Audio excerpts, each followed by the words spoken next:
afternoon, everyone. It's been a heavy week here in the United States Senate with the tragic and unexpected passing of Senator Lindsey Graham. Lindsey was a great American patriot. He was a champion for the Republican Party, and for many of us, he was a trusted and loyal friend and advisor. And so we mourn his loss. And we welcome his beloved sister Darlene here to the United States Senate. She will take up his duties and responsibilities as a senator for the state of South Carolina. And I say all this in the context of, I wish we had Lindsey here, because right now we are dealing with an important national security matter, the National Defense Authorization Act, something that Congress has done every year now for the last 65 years. And yesterday, we had what was simply a motion to proceed to get on the bill. Actually, it was a cloture motion to proceed to get on the bill. And the Democrats blocked it, every single one. And that, my friends, I believe is really unfortunate. This is an issue that ought to be bipartisan. It's about the national security interest of this country. And the Democrats seem to be dug in and willing to play politics with America's vital national security interests. This is not about funding for Iran. This is something we do on an annual basis, and we have for the last 65 years in a row. So I am hopeful that at some point the Democrats will come to their senses and realize that national security ought to be a priority for them. It certainly is for us, and we will give them more opportunities in which to change that vote and to express their support for even moving forward and having a debate. And by the way, I would add that there were 38 Democrat amendments that were included in the National Defense Authorization Act that we tried to get up on the floor yesterday. So national security is important to this country. Border security is important to this country. The Democrats have a pattern going back now over a year of not wanting to pay air traffic controllers, not wanting to pay border security personnel, and in this particular case, holding hostage the pay increases for our men and women in uniform. That is really unfortunate and unprecedented, and I certainly hope that soon they'll come to their senses. Tomorrow night, the president is expected to give a primetime address and talk about the elections. Would you encourage him to not say that the 2020 election was stolen? I don't know what he's going to say. Only thing I can tell you is we are focused on the 2026 election. At least I am, and I think most of my colleagues are. Leader Thune, are you convinced that Senators Warnock and Ossoff are duly chosen and sworn? That election was a closed issue back in 2020. The election in 2026 gives us an opportunity to take a run at and to win one of those seats in Georgia. And we're going to do everything we can to do that. And so, as I said before, I'm focused on 2026. Senator Thune, obviously there's been a lot of questions about Senator McConnell's health, him now being not here for more than a month and not being able to vote. Do you believe that there should be some action taken to deal with members that are out for an extended period of time? Do they need to be more transparent with their health?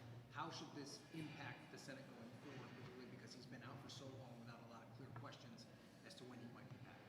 This isn't the first time that this has happened. Isn't that a reason to do it, though? Well, it's happened on both sides of the aisle. Look, Senator McConnell has reported about his health, and I'm hopeful that we're going to have him back here soon. But until that time, we'll defer to him and to his staff to give us updates on how he's doing. I don't know that there is any. I think in the past there have been numerous opportunities. I can think of two immediately on the Democrat side, and one on our side where you had members that were out for extended periods of time. And obviously, people have health issues, and there have been some examples of that in the House of Representatives here lately as well. Leader Thune, what about the reconciliation bill that they've unveiled over in the House, $95 billion, including $60 billion for the Iran war?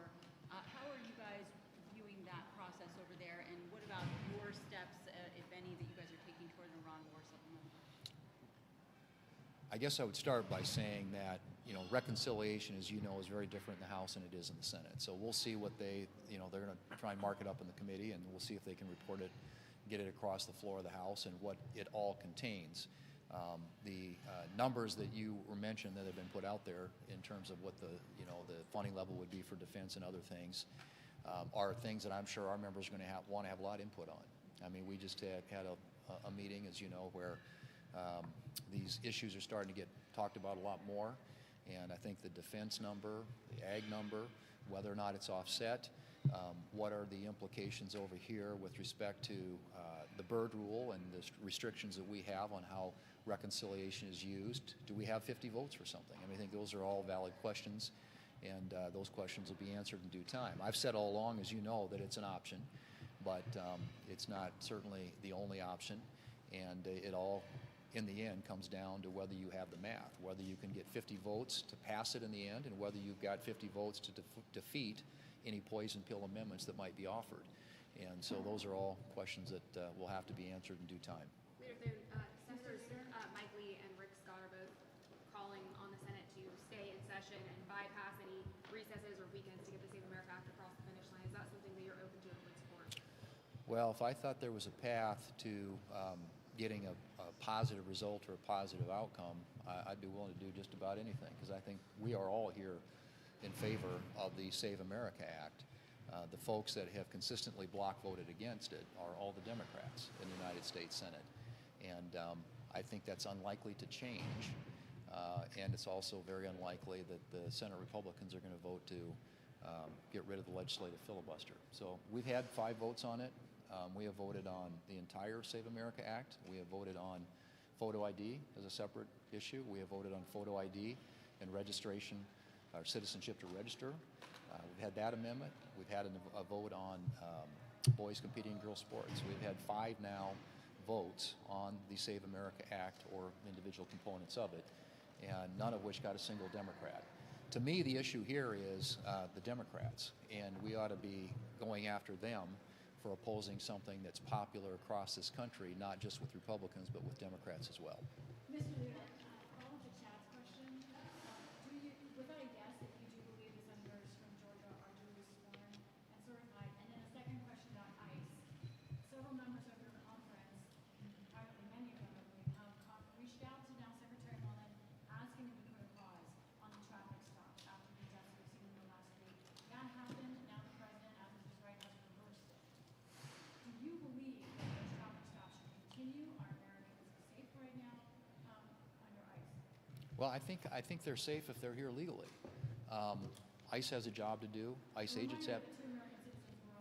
ICE agents have a job to do, and so obviously we defer to Secretary Mullen and to his team there about the best way to do that job. But we're very interested in ensuring that this country, that we have safe and secure streets. As to your first question, I think that if you go back, states certify elections, and that's what every state does under our system, and the states certified those elections. So like I said before, I'm not looking back into the past, I'm looking to the future. We have a Senate race in Georgia this year in 2026, and I'm hoping we're going to be able to pick up a seat there. Thank you all.